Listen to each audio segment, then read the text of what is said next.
Ahora vamos a otro tema también clave que tiene que ver ya con la oferta universitaria, la oferta educativa sobre todo, porque claro, no solamente los chicos han dejado de estudiar porque no tienen plata, sino que hay muchos cursos y hay muchas carreras que no se pueden seguir dictando porque digamos, las sesiones virtuales no se adaptan a ese tipo de formato. Al respecto, nuestra compañera Catalina Quinto ha elaborado un informe muy interesante. Vamos a verlo.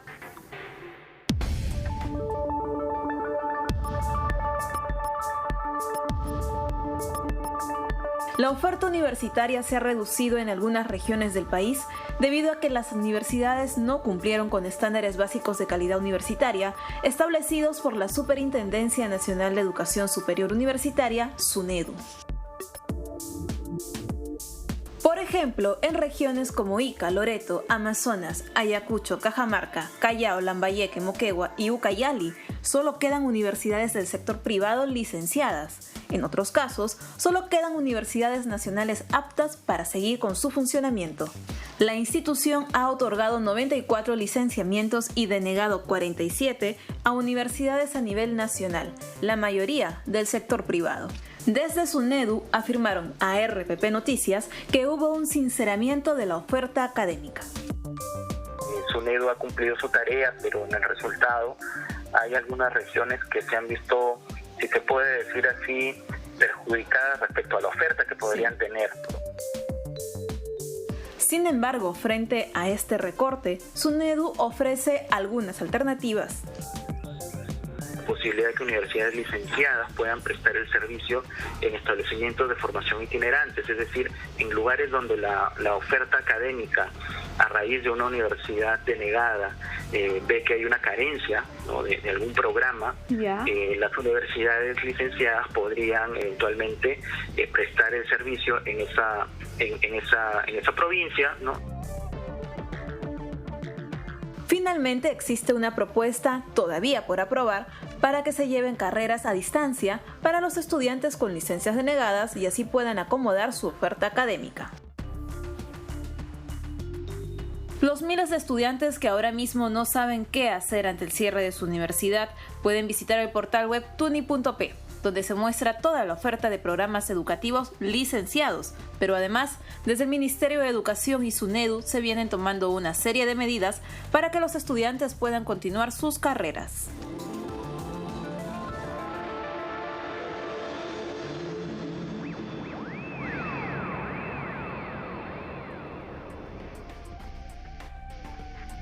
Bueno, entonces este es un ángulo interesante, ¿no? Porque la pandemia, el estado de emergencia no solamente nos ha traído un problema de demanda, es decir, chicos que no pueden estudiar lamentablemente porque no tienen plata, sino también un problema de oferta, es decir, las instituciones educativas no pueden ofrecer los cursos que antes ofrecían. En ese contexto, el premier cateriano ha entrado con una propuesta interesante que ha puesto sobre la mesa: los créditos estudiantiles para poder garantizar y evitar la deserción estudiantil. Para analizar ese tema, y estamos en la línea con el investigador de GRADE, el investigador principal de GRADE, Hugo Ñopo.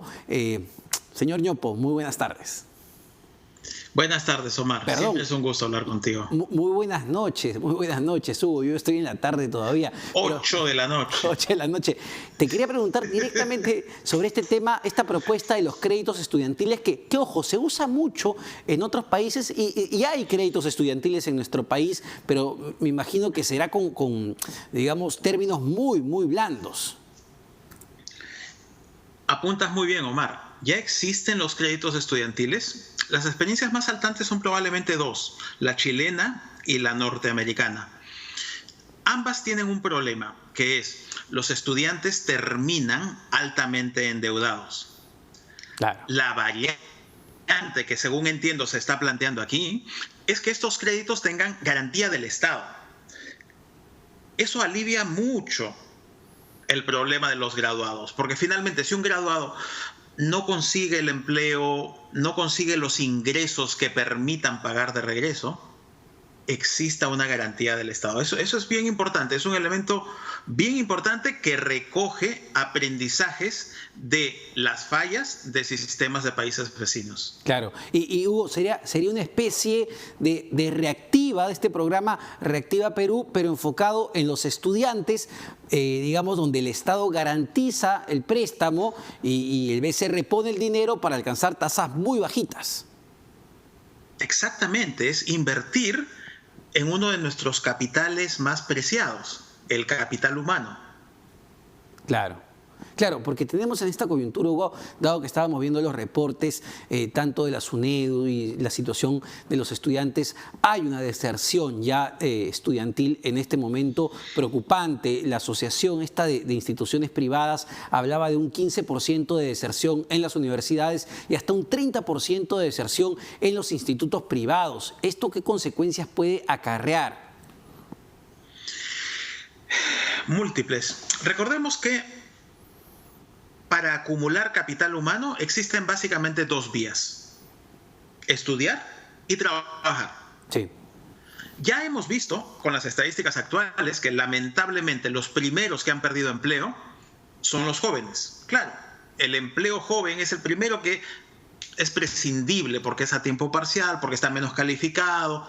Las empresas son las primeras que despiden a estas personas. Entonces, si el mercado de trabajo ya está difícil para los jóvenes, lo que tenemos que hacer es apuntalar a que mantengan su inversión en capital humano por el lado de la educación. Además, sinceremos las cifras, sinceremos el análisis. Lo más probable es que por los próximos 2-3 años no existan buenas oportunidades laborales para una gran cantidad de jóvenes.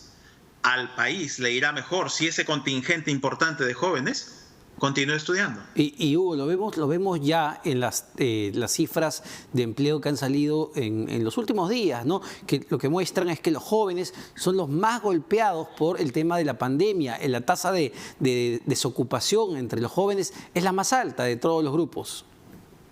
Sí. Los resultados de la EPE, de la encuesta permanente de empleo del último trimestre, ya apuntan a una pérdida global de empleo de 55%. Sí.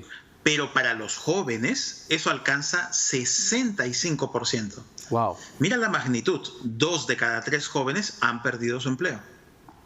Es altísimo, es altísimo. Entonces, digamos, una medida como esta de un crédito universitario que al menos garantice que ellos sigan estudiando, al menos trataría de proteger, digamos, ese capital humano. Pero yo te quería preguntar quizá algunos cuestionamientos que vengan hacia este programa, porque se puede empezar a decir, oye, mira, pero tú le vas a dar un crédito blando con, digamos, condiciones muy buenas a gente que ya paga una universidad privada, es decir, tiene recursos económicos para pagar una universidad privada que en nuestro país no son baratas. Cuando esos recursos podrían ayudar a apoyar más bien a los chicos de universidades públicas. Es un magnífico argumento, Omar. Y te puedo responder en dos vías. Una, son gente que pagaba, y permíteme subrayar el pasado del verbo, podía pagar. Hoy, en las nuevas condiciones, no necesariamente puede. Y es ahí donde entra un Estado a aliviar fallas de mercado financiero en este caso, ¿no? Esa es una. Y la otra es algo que apuntas muy bien. En los mercados, sobre todo los educativos como este, hay que empujar incentivos tanto a la oferta como a la demanda. Estos créditos blandos son incentivos a la demanda de educación. Hay que pensar en inversiones también en la oferta educativa. Hay que aumentar esa inversión educativa. Eso no es fácil. En un contexto como el actual es bien difícil porque los recursos van a estar muy limitados, pero hay que poner algo ahí para esa provisión pública del servicio educativo. Y ahí Hugo, tenemos un problema tremendo y una brecha gigantesca entre la educación superior privada frente a la educación superior pública. Lamentablemente hay universidades públicas en nuestro país que no tienen la infraestructura necesaria. El problema, y ahí sí me parece que es un tema más de fondo, no sé cómo lo ves, a veces no es por recursos, a veces no es porque les falta plata, sino es porque esa plata, los recursos que reciben no se terminan de ejecutar bien.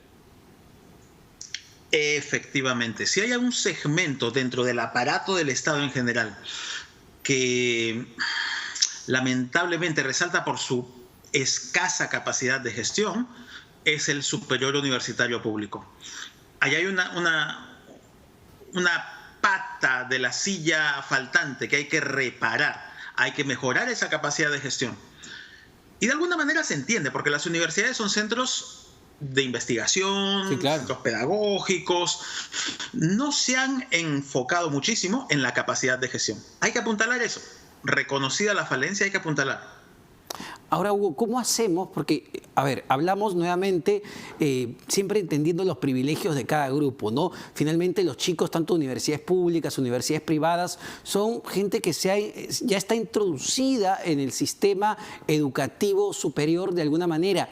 Pero también deberíamos enfocarnos en todos esos jóvenes que salen del colegio a por miles, a por millones y no tienen las alternativas suficientes. ¿Qué tipo de instituciones podemos crear o cómo podemos incentivar esa demanda por educación en ciertos sectores vulnerables?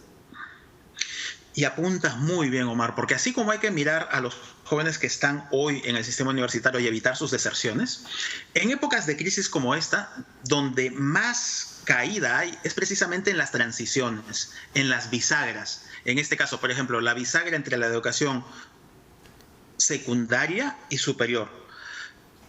Típicamente en un año regular sucede que más o menos 1/3 de los que se gradúan de la secundaria pasan a las universidades. Ahora seguramente esa fracción va a caer muchísimo.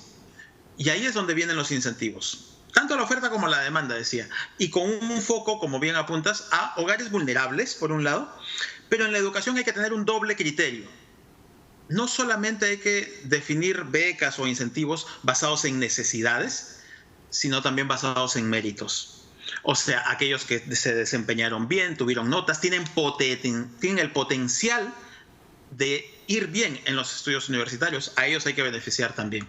Claro, porque aquí hay una preocupación mucho más de mediano y largo plazo, porque probablemente, y lo conversábamos el otro día, el empleo se va a recuperar. Y es más, ya se está recuperando porque la economía se está abriendo. Y la pregunta que nos vamos a hacer es, ¿cuál va a ser el tipo de empleo que vamos a tener post la pandemia? ¿Qué condiciones va a tener ese empleo? Y sobre todo, ¿qué va a pasar con nuestros jóvenes que, como tú señalas, van a terminar el colegio, pero no van a tener las oportunidades o no van a estudiar? ¿Qué van a hacer esos chicos? Exactamente, darles esas oportunidades, pensar en programas bisagra que permitan suplir las carencias de desarrollo de habilidades que tengan hoy, porque también reconozcamos, los chicos que hoy están en quinto de secundaria y están a punto de graduarse, terminaron el cuarto de secundaria en diciembre y de ahí a hoy casi no han recibido clases. Sí, pues. Por ahí recibieron algunas semanas, pero no mucho más. Entonces sus habilidades matemáticas, de comprensión lectora, se han deteriorado. Tiene que haber un reforzamiento previo a su ingreso a las universidades. Perfecto, perfecto, Hugo. Muchas gracias. Muy gentil, Hugo Ñopo, investigador principal de GRADE, sobre un tema, señores, que va a ser clave y tremendo. Quizás no lo estamos viendo en este momento porque estamos preocupados de las cifras concretas de PBI, empleo de verdad. Pero el futuro de los chicos, ¿qué van a hacer los muchachos que acabando el colegio? ¿Dónde se van a insertar? ¿Van a poder estudiar o no? Estamos hablando de afectar toda una generación y sobre todo nuestra productividad, porque justamente ellos van a ser el futuro, aunque suene trillado, pero ellos van a ser el futuro. Y si no están bien preparados, nuestro futuro, señores, no va a estar bien preparado. Nos vamos a una pausa en las claves del día. No se vayan, venimos con más.